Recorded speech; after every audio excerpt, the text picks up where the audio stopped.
Hello and welcome to another special Unsourced Wall presentation. I actually wasn't going to make another video like this so soon. I was going to do a quick audio log about this week's news, but then something happened to change my mind.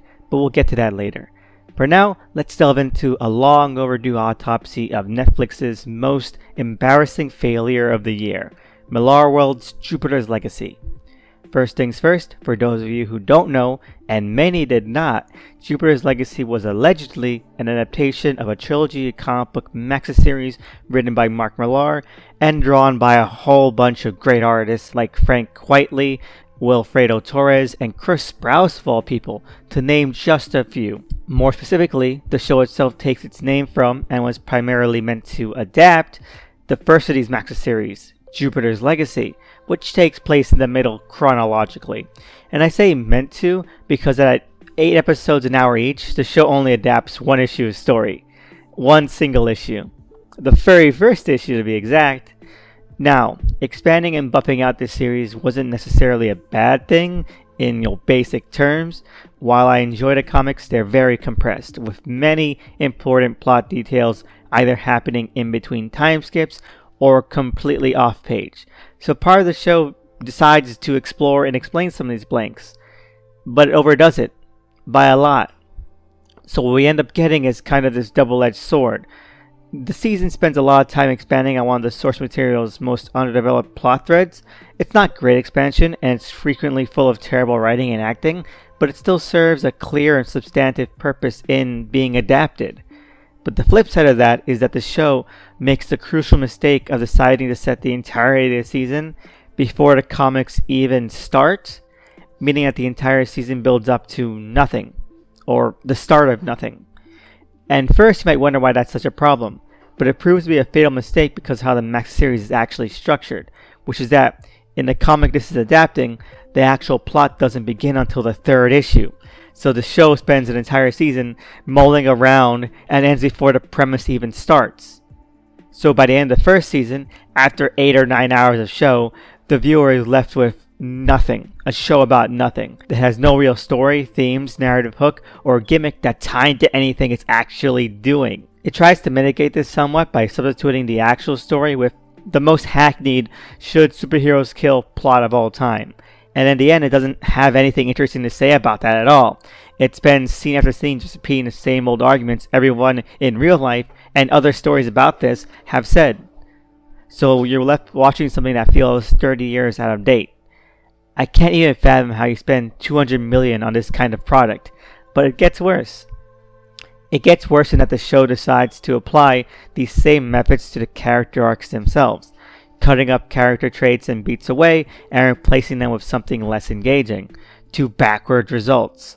The most obvious of this being that the main character of the comic, Chloe Samson, is turned into barely an afterthought in the show.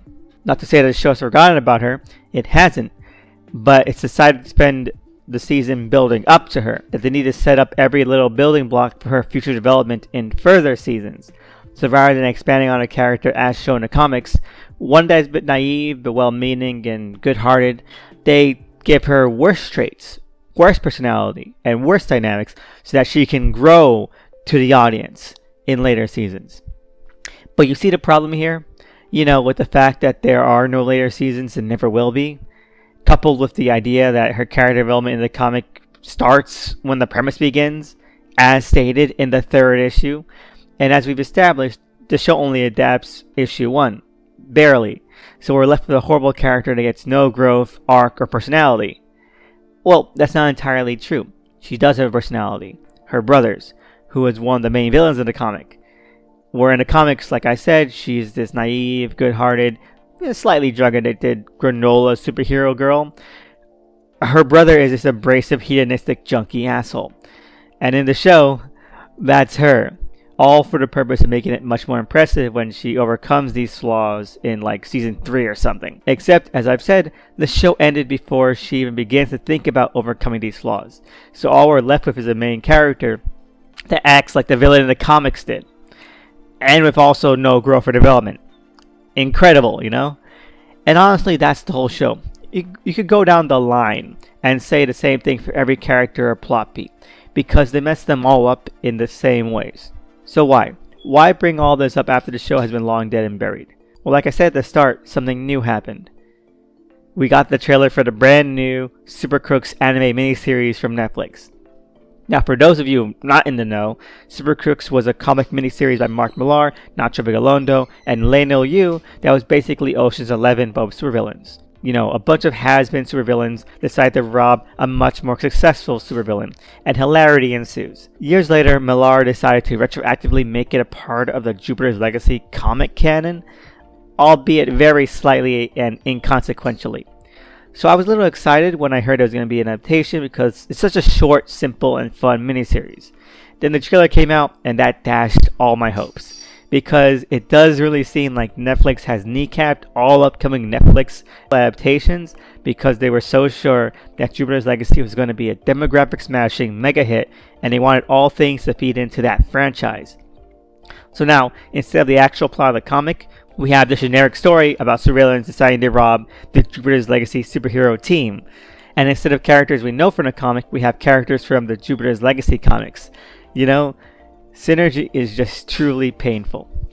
And another comic has been stripped of everything that made it what it was in the first place.